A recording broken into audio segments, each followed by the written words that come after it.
Il vous a fallu plusieurs années pour parvenir à vous exprimer couramment dans votre langue maternelle. Prenons l'exemple du français.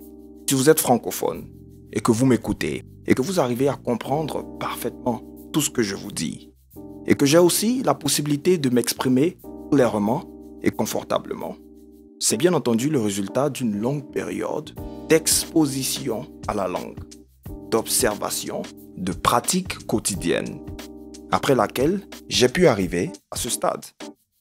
C'est le processus par lequel tout le monde passe pour apprendre une langue, n'est-ce pas? Mais encore plus tard, vous avez eu l'occasion d'apprendre l'anglais. Si vous avez fait les bons, vous avez commencé les cours d'anglais au moins en 6e, jusqu'à la classe de terminale. Combien de temps? Combien de cours d'anglais? Donc vous avez eu aussi l'opportunité d'apprendre la langue, malgré le fait que le contenu des cours, parfois, pouvait être critiqué. Vous savez déjà ce qu'on dit généralement sur l'approche classique et théorique d'apprentissage de la langue comme une matière, j'en parle tout le temps. Mais aujourd'hui, pour la plupart de ces personnes qui viennent suivre des cours d'anglais, c'est vrai qu'il y a une catégorie de personnes qui ont déjà de bonnes compétences et qui veulent juste maintenir le cap. Pour la plupart, ce sont des personnes qui n'ont pas véritablement profité de ce cadre qui a été créé depuis les premiers cours d'anglais jusqu'à la classe de terminale. Il faut qu'on le dise, il faut qu'on soit vrai. On a la possibilité d'apprendre l'anglais, même avec les cours théoriques qu'on reçoit. Ça pose déjà une bonne base.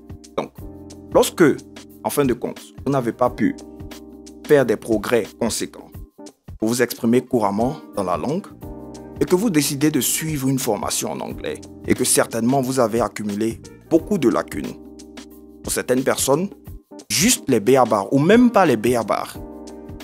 Pourquoi est-ce que vous estimez qu'il vous faudra uniquement 1 mois, 2 mois ou 3 mois pour réussir à dompter la langue? Chose que vous avez eu l'occasion de réaliser, ne serait-ce qu'en partie, pendant au moins 7 ans d'études, de la 6e à la classe de terminale. Vous n'avez pas fait. Je ne vous blâme pas pour cela. C'est tout à fait normal pour certaines personnes de ne pas arriver à s'en sortir, comme d'autres le font.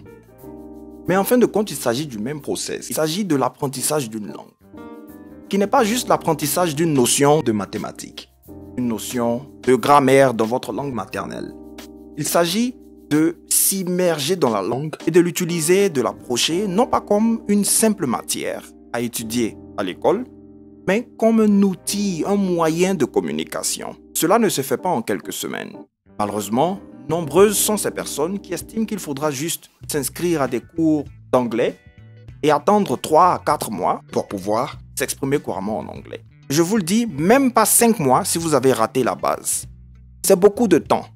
C'est la patience, mais c'est aussi vos efforts personnels. Mais pire, nombreuses sont aussi ces personnes qui pensent qu'il faudra juste s'inscrire, laisser toute la responsabilité à un formateur ou à un centre de formation et attendre que le temps fasse son effet.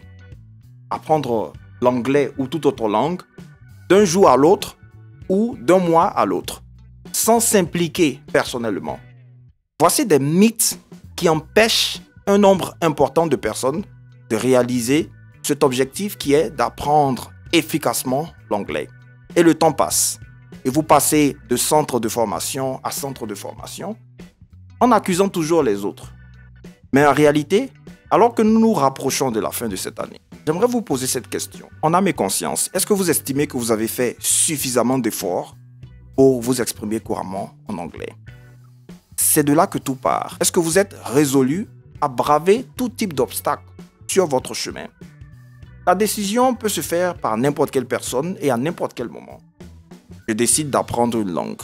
C'est juste une idée que vous avez jusqu'à ce que vous passiez à l'acte et que vous soyez constant chaque jour. Bien entendu, vous n'aurez pas tout le temps. Il y aura la pression du travail et toutes ces choses qui viendront constituer des embûches sur votre chemin et qui vous empêcheront, par exemple, d'assister à des séances, de respecter votre programme de pratique à des heures spécifiques au quotidien. Parce qu'il faut effectivement que vous en arriviez à ce stade, à développer cette discipline qui vous permettra de travailler de manière constante. Quel est le nombre d'heures minimum que vous pouvez consacrer à la pratique en plus des heures de cours? Si cet aspect des choses n'est pas mis au clair, vous ne pourrez pas vous en sortir. Considérez les objectifs que vous vous fixez et les conditions que vous créez pour y arriver, plutôt que ces courts délais mythiques au terme desquels vous n'aurez pas réalisé grand-chose. J'ai conçu un outil de pratique qui vous permettra d'être en contact au quotidien avec la langue anglaise. Vous aurez l'occasion de vous enregistrer, d'écouter votre voix, mais aussi d'obtenir un feedback,